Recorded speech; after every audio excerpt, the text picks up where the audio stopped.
ராம் வெங்கி துபாயிலேருந்து போட்டார். அடா போங்க சார், அடித்து துவைச்சி கிழிஞ்சு போன மாமியார் மருமகள் பஞ்சாயத்து. இது செவ்வாய் கிரகம் போனாலும் திருமா சார். ஜோடி பொருத்தம் ஜாதகம் பார்க்குறதே பெரிய தலைவலி. இதில் மாமியார் மருமக பொருத்தம் வேறு பார்த்தா முடிய பிச்சுக்க வேண்டியதான். ரொம்பவும் அனுபவப்பட்டுட்டீங்களோ? பார்த்தீங்களா, வந்துருச்சு பார்த்தீங்களா? உங்கள் அனுபவத்தையும் சொல்றீங்களான்னு எல்லாரும் கேட்குறாங்க. சும்மா தமாஷுக்கு சொன்னேன். ஆனாலும் இந்த கோணத்தில் யோசித்த உங்களுக்கு ஒரு சபாஸ், நன்றி ராம் அப்படின்னு கொடுத்துருந்தீங்க. மிக்க நன்றி சார். ஆக்சுவலாக இது வந்து அன்பினுடைய வெளிப்பாடு. அதாவது ரொம்ப அம்மா வந்து பெற்றதுலேருந்து தூக்கி இடுப்புலையே போட்டு மடியில் போட்டு அவனுக்கு உடம்பு சரியில்லைங்களை தெரிச்சு ஓடி எல்லாம் பண்ணி அப்படியெல்லாம் வளர்த்த அந்த குழந்தை வந்து பின்னால் வந்து அம்மா பேச்சை கேட்காம பொண்டாட்டி பேச்சை கேட்டுட்டு போயிடுவானோ, நமக்கு அந்த அன்பு குறைபடுமோங்கிற அந்த ஒரு பயத்தில் வர்றது தான், வேறு ஒன்றும் கிடையாது.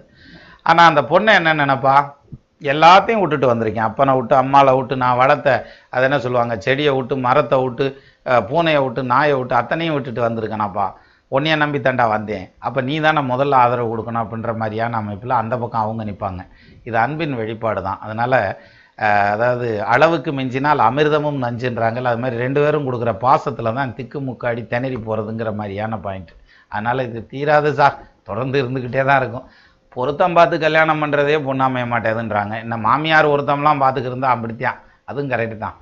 அடுத்தது ஒரு நண்பர் கொடுத்துருந்தாங்க, தேவி சார், மிக்க நன்றி sir. Ram Venky.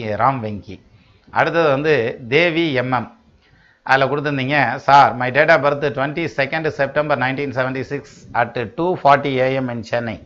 His date of birth is 10th March 1974 on 9:15 AM in Pollachi. He is a drunkard. Will there be any chances of change? Will I go to job again? அதாவது கணவர் வந்து ரொம்ப தண்ணி வண்டியாக இருக்கிறாரு, சரியாகிறது எப்போ சரியாவார் அப்படின்னு சொல்லிட்டு உங்கள் ரெண்டு பேருடைய ஜாதகத்தையும் கொடுத்துருந்தீங்க. அப்புறம் will I go to job again அப்படின்னு கொடுத்துருந்தீங்க. இப்போ நீங்கள் ஜாபுக்கு போகிறது இல்லைங்கிறதுனால ஜாபை பற்றி கேட்டிருந்தீங்க. முதல்ல ஜாபுக்கு சொல்லிடுவோம். உங்களுக்கு வந்து பார்த்தீங்கன்னா 1976 தானே கொடுத்துருந்தீங்க. ஆமாம், 76 September 22 2:40 AM சென்னை தானப்பா, ரைட். மக நட்சத்திரம் ஜிம்ம ராசிமா, லக்னம் கடக லக்னம். இப்போ செவ்வாய் தசையில் புதன் புத்தி நடந்துட்டுருக்கு. செவ்வாய் வந்து 3ஆம் பாவத்தில் போய் மறைஞ்சு நிற்கிறார், 10க்கு அதிபதி. வேலைக்கு போகிறதுக்கான அமைப்பு இருக்குமா? நீங்கள் அதுவும் செவ்வாய் தசையில் இப்போ நடக்கிறது புதன் புத்தி நடந்துட்டுருக்கு. இப்போமே வேலைக்கு போகிறதுக்கான அமைப்பு இருக்குது. நீங்கள் அப்ளை பண்ணி அடுத்து வேலைக்கு போகிற வழியை பாருங்கள், அதான் சரியாகவும் இருக்கும். அடுத்த கேள்வி வந்து நீங்கள் என்ன கேட்டிருந்தீங்கன்னா, நம்ம இவர் வந்து கணவர் வந்து அந்த குடிப்பழக்க வழக்கத்தை நிறுத்துவாரா அப்படின்ற மாதிரியான ஒரு கொஷின் கேட்டிருந்தீங்க. அதுக்கான பதில் அப்படின்னு எடுத்துக்கிட்டால், அவர் வந்து 1974 மார்ச் 10 9:15 AM பொள்ளாச்சி அப்படின்னு கொடுத்துருந்தீங்க. மேஷ லக்னம், கன்னி ராசி, அஸ்த நட்சத்திரம். நடக்கிறது சனி தசையில் சனி புத்தி நடந்துட்டுருக்கு. சனி கேதுவோட சம்மந்தப்பட்டு நிற்கிறார். ஒன்றும் கவலைப்பட வேண்டாம். 2021 ஜூலை வரைக்கும் சனி தசை சுய புத்தி நடக்குது. சுய புத்தியில் இவர் மாறவெல்லாம் மாட்டார். அவர் மாறுவார்னு நீங்கள் ஏமாறுறது தான் மிச்சம். அதனால் சனி தசை சனி புத்தி முடிஞ்சு சனி தசை புதன் புத்தி வரையில் இவரால் தண்ணி அடிக்க முடியாது. ஏன் முடியாது? டாக்டரே வேணாம்ட்டுருவார், ஒரு மிரட்டி விடுவார், அதோடு சரி.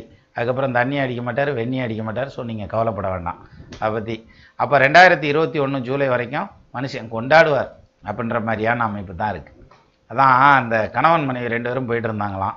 அப்போ ஒரு குடியானை ரோட்டில் படுத்து கிடந்தானா, நானும் இந்த ஜோக்கில் தான் படித்தேன், படுத்து கிடந்தானா. அப்போ அந்த பொண்ணு சொல்லியிருக்கான், இங்கே பாருங்கள் குடிச்சிட்டு உளுந்து கிடக்கிறான் பாருங்கள், இவன் தான் என்னைய பொண்ணு கேட்டு வந்தான் 5 வருஷத்துக்கு முன்னால் அப்படின்னதும் எங்கள் அப்பா பொண்ணு கொடுக்க மாட்டேன்னு சொல்லிட்டாரு. அப்போ ஹஸ்பண்ட்கிட்ட சொல்கிறா.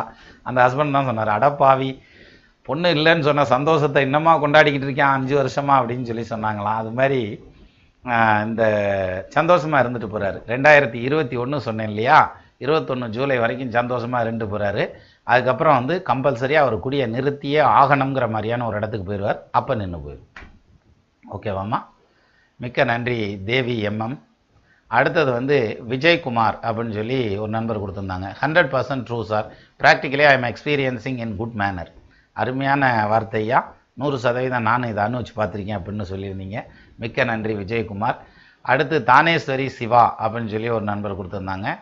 Some exception also there, my mother in law was very good with me, I missed her. அதாவது உங்கள் மதரன்லா உங்களோட சண்டை போடலை. காரணம் அவங்க ரெஸ்ட் இன் பீஸ்ன்னு போயிட்டாங்க போல இருக்குது, மிஸ் ஆகிட்டாங்கன்றீங்க.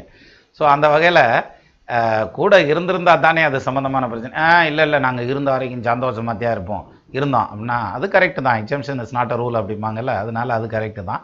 எனவே நல்ல விஷயம். இன்பத்தேன் வந்து பாயுது காதினிலே அப்படிங்கிற மாதிரி இருக்குது. தானேஸ்வரி சிவா, மிக்க நன்றி. அடுத்தது வந்து நாராயணா அப்படின்னு சொல்லி ஒரு நண்பர் கொடுத்துருந்தார். என்ன ஐயா இப்போ இன்டர்வியூ பண்ணலை யாரு கூடயும் அப்படின்னு சொல்லியிருந்தீங்க. அஃப்கோர்ஸ் இந்த இதில் எல்லாம் ஃபேஸ்புக்கில் நம்ம பேஜில் இருக்கு இல்லையா, அதில் வந்து இந்த கமெண்ட்ஸ் கொடுப்பாங்க இல்லையா, அவங்களோட வந்து லிங்க் பண்ணிகிட்டே தான் இருக்கேன். அடுத்து தொடர்ந்து இன்டர்வியூ எல்லாம் வரும். அது வந்து இடையில கேப் ஆகிட்டே போயிடுது. ஒன்று ஒன்றா பண்ணித்தானே சார் ஆகணும், வரிசையாக பண்ணித்தானே ஆகணும், பண்ணுவோம். அதே மாதிரி முத்துக்குமார், மிக்க நன்றி நாராயணா சார். அடுத்தது வந்து முத்துக்குமார்னு ஒரு நண்பர் கொடுத்துருந்தாங்க. 7ஆம் அதிபதியும் 2ஆம் அதிபதியும் மற்றும் சுக்கிரனும் மறைந்தால் திருமணம் ஆகாதா சார் அப்படின்னு ஒரு கேள்வி கேட்டு டேட் ஆஃப் பர்த் டைம் கொடுத்துருந்தீங்க. 1990 ஜூன் 27 1:35 PM திருப்பூர் அப்படின்னு கொடுத்துருந்தீங்க. அப்போது முத்துக்குமார், உங்களுடைய ஜாதகத்துக்கு இப்போ சந்திர தசை ராகு புத்தி நடந்துட்டு இருக்குது. ஆக்சுவலாக உங்களுக்கு லக்னம் வந்து கன்னியா லக்னம், ராசி வந்து சிம்ம ராசி, நட்சத்திரம் வந்து மக நட்சத்திரம். பட் நீங்கள் கேட்டிருந்தது என்ன கேட்டிருந்தீங்கன்னா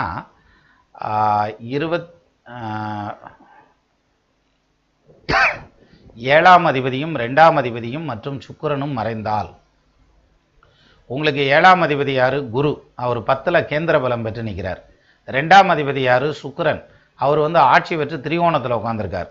அப்போ 7ஆம் பாவாதிபதி கேந்திரத்திலையும் 2ஆம் பாவாதிபதி திரிகோணத்திலையும் உட்காந்துருக்காங்க. அதனால் உங்களுக்கு திருமணத்தை பற்றின பிரச்சனைக்கே இடம் இல்லை. ஏதோ நீங்கள் தப்பாக டேட் ஆஃப் பர்த் கொடுத்துட்டீங்களா அல்லது நீங்கள் தப்பாக புரிஞ்சிட்ருக்கீங்களா ஜாதகத்துன்னு எனக்கு புரியலை. ஏன்னா உங்களுக்கு 2க்கு அதிபதியும் மறையலை, 7க்கு அதிபதியும் மறையலை. இன்னொரு ஜாதகம் எடுத்து வச்சுருக்கேன். 2ஆம் இடத்து அதிபதியும் 7ஆம் இடத்து அதிபதியும் குரு பார்வையில் கேந்திரத்தில் பிரமாதமாக உட்காந்துருக்காங்க. ஆனால் அந்த குடும்பம் சில்லாக போச்சு. அதுக்கு எடுத்து வச்சுருக்கேன். அதை வந்து நான் இதில் போடுறேன், வீடியோவில் போடுறேன், நீங்கள் பாருங்கள். அப்போ 2ஆம் இடத்து அதிபதி 7ஆம் இடத்து அதிபதி மறைஞ்சாத்தியம் குடும்பம் கெடுன்னு இல்லை, நல்லா கேந்திரத்தில் உட்காந்துருந்து குரு பார்த்தாலுமே குடும்பம் கெடணும்னு விதி இருந்தால் கெட்டு போயிருந்தான்றல, அது மாதிரி நல்லா இருக்கிறதும் இருக்குது, பாதிக்கப்படுறதும் இருக்குது. அப்போ 2க்கு அதிபதி 7க்கு அதிபதி மறைஞ்சாலும் திருமணம் பண்ணி ரொம்ப சந்தோஷமாக இருக்க குடும்பமும் இருக்குது. நீங்கள் அதை பற்றி ஒரி பண்ண வேண்டாம். இதை வந்து ஒரு வார்த்தையில் நம்ம புரிஞ்சிக்க முடியாது. மிளகாய் காக்கும் அப்படின்னு சொல்லிட்டோம்னா, ஏன் அப்போ மிளகு காக்காதான்னு கேட்டால் அதுக்கு என்ன பதில் சொல்கிறது? சரியா? அதனால் அது மாதிரி இது வந்து ஜோசியத்தை வந்து ஒரு வரியில் வந்து நம்ம தீர்மானமாக வரைவிலக்கணமாக கொடுக்க முடியாது. இது நிறையா ரூல்ஸ் எல்லாம் கலந்த காம்ப்ளிகேஷன் சர்க்கியூட்டு. அதனால் அதை படிக்கத்தானே வரும். இப்போ தானே கேள்வி கேட்க ஆரம்பிச்சிருக்கீங்க, படிங்க வந்துடும். அதனை படிக நிறமும் பவழ செவ்வாயும் கடிகமள் பூந்தாமரை போன்ற கையும் துடிகிடையும் அல்லும் பகலும் மனவரதமும் துதித்தால் கல்லும் சொல்லாதோ கவி அப்படின்றியான். அது மாதிரி ஜோசியம் தன்னால் வந்துடும். கவியே வருதுன்னா ஜோசியம் ஏன் வராது? எனவே மிக்க நன்றி முத்துக்குமார்.